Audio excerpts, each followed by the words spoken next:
தேர்தல் நேரத்தையும் எல்லா மக்களும் வந்து 100% வாக்களிப்பு என்று இருக்குது. அது உண்மையான டெமோக்ரஸின்னு நான் சொல்லுவேன். அது நிறைவேற்றத்துக்கு வந்தது வந்து மகிழ்ச்சியாக இருக்குது. ஏன்னா மக்கள் எங்கே இருந்தாலும் ஊருக்கு போய் அவங்க ஓட்டு எங்கே இருக்கோ அது ஓட்டு யாருக்கு ஓட்டு போடுறாங்கிறது முக்கியம் இல்லை, அவங்க ஓட்டு அளிக்கணும். ஏன்னா அதான் வாக்களிப்பு தான் மிக மிக அவசியம். அது எப்போ 100% வாக்களிப்போ அதுதான் உண்மையான டெமோக்ரஸின்னு சொல்கிறோம். So we have to be in the system which governs us. அதில் மகிழ்ச்சியாக சந்தோஷமாக இருந்துச்சு. எனக்கு ரொம்ப சந்தோஷம். நாங்கள் 2 பேர் இருக்கும்போது என் பையன் முதல் தெரியாக ஓட்டு போடுறான். அது எனக்கு சந்தோஷமாக இருந்துச்சு. விஜய் அரசுக்கு வந்திருக்காரு, அவரோட நான் வந்து இங்கே வந்து ஓட்டு போட வந்தனால யாரை பற்றி நான் கருத்து சொல்ல வரல. ரொம்ப சந்தோஷம்.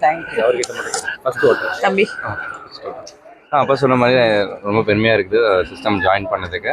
நீங்கள் எல்லாரும் especially young people who are eligible to vote எல்லாரும் போய் ஓட் போடணும்னு. ஃபர்ஸ்ட் டைம் ஓட்டு போட்டிருக்கீங்க, எப்படி ஃபீல் பண்ணுறீங்க? ஃபீல் பண்ணுறேன், ஹாப்பியாக தான் இருக்கேன். நான் சிஸ்டம் ஜாயின் பண்ணிட்டேன், ஒரு சிட்டிசனாக என் டியூட்டியை பண்ணிட்டேன். Thank you sir. எல்லாருமே போய் வாக்களிக்கணும். ஏன்னா குறிப்பாக பெண்கள் வந்து அதிகமான ஓட்டர்ஸில் இருக்கிறவங்க வந்து பெண்கள். அவங்களும் கண்டிப்பாக போய் வாக்களிக்கணும். இது உங்களுக்காக, உங்கள் வாக்கு. செய்திகளை உடனுக்குடன் தெரிந்து கொள்ள கீழ்கண்ட கேபிள் மற்றும் டிடிஹெச் நெட்வொர்க்குகளில் எம்நாடு செய்தி தொலைக்காட்சியை காணுங்கள். பாதகம் செய்பவரை கண்டால் நாம் பயம் கொள்ளலாகாது பாப்பா. மோதி மிதித்து விடு பாப்பா, அவர் முகத்தில் உமிழ்ந்து விடு பாப்பா. அண்மை செய்திகளை உடனுக்குடன் தெரிந்து கொள்ள இணைந்திருங்கள் எம்நாடு தொலைக்காட்சியுடன்.